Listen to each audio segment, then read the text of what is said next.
भगवान श्री कृष्ण के पास एक नारायणी सेना थी और ये तो सर्वविदित है कि महाभारत युद्ध में इस सेना ने कौरवों की ओर से भाग लिया था। क्योंकि महाभारत युद्ध शुरू होने के पहले अर्जुन और दुर्योधन श्री कृष्ण से युद्ध में अपनी ओर से लड़ने का प्रस्ताव लेकर द्वारिका गए थे। जब ये दोनों द्वारिका पहुँचे तब श्री कृष्ण सोए हुए थे। इन दोनों ने उनके सोकर उठने का इंतजार किया।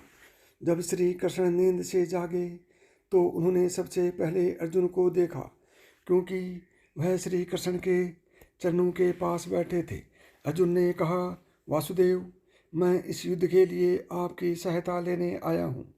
यह सुनकर श्री कृष्ण के सिरहाने बैठे दुर्योधन बोल उठा, हे कृष्ण, मैं भी आपसे सहायता लेने के लिए आया हूँ।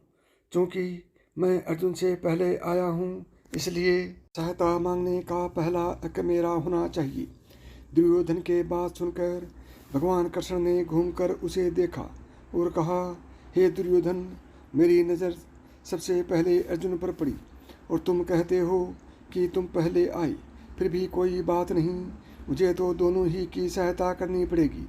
अतः मैं दोनों में से एक को अपनी पूरी नारायणी सेना दूंगा और दूसरे की तरफ मैं स्वयं रहूंगा, परंतु युद्ध नहीं करूंगा।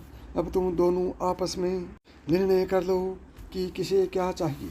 तब अर्जुन ने कहा, हे प्रभु, मैं चाहता हूँ कि आप मेरी तरफ रहें और युद्ध में सहयोग करें।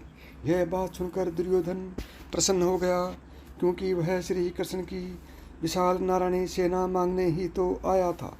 इस प्रकार श्री कृष्ण ने महाभारत युद्ध के लिए दुर्योधन को अपनी नारायणी सेना दे दी और स्वयं पांडवों के साथ हो गए।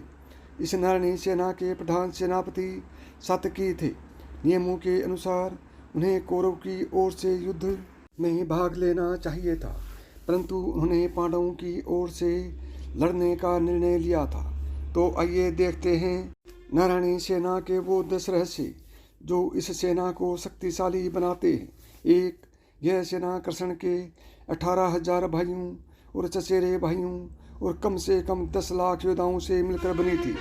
नंबर 2, नारायणी सेना की चतुरंगिनी सेना भी कहते हैं। नंबर 3, नारायणी सेना उस समय सबसे खतरनाक सेना थी, क्योंकि वह सेना कलारी पैटू विद्या में पारंगत थी, जिसके कारण श्री कृष्ण की नारायणी सेना को उस काल में सबसे भयंकर प्रहारक माना जाता था।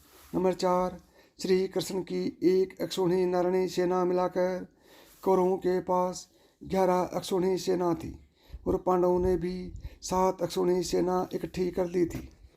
नंबर 5, एक अक्षौहिणी में 21,970 रथ, 21,870 हाथी, 65,610 अश्व और 1,09,350 पैदल सेना होते थे, जो कुल मिलाकर 2,18,800 था। अक्षौहिणी का यह परिमाण महाभारत आदि पर्व 2/9/1927 में उल्लिखित है। इस सेना में 7 महारथी और 7 अधिरथ थे। इस सेना के मुख्य सेनापति बलराम थे और सेनापति सात्यकी थे। ये दोनों ही अलौकिक योद्धा थे। नंबर 7, नारायणी सेना की केवल एक अक्षौहिणी ने कृतवर्मन के नेतृत्व में कौरवों के लिए महाभारत युद्ध में भाग लिया था।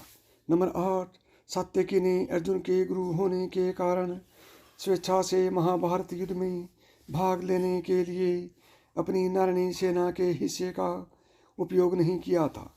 नंबर 9, नारायणी सेना की अन्य 6 अक्षौहिणी सेनाओं ने बलराम के आदेश के कारण महाभारत युद्ध में भाग नहीं लिया था।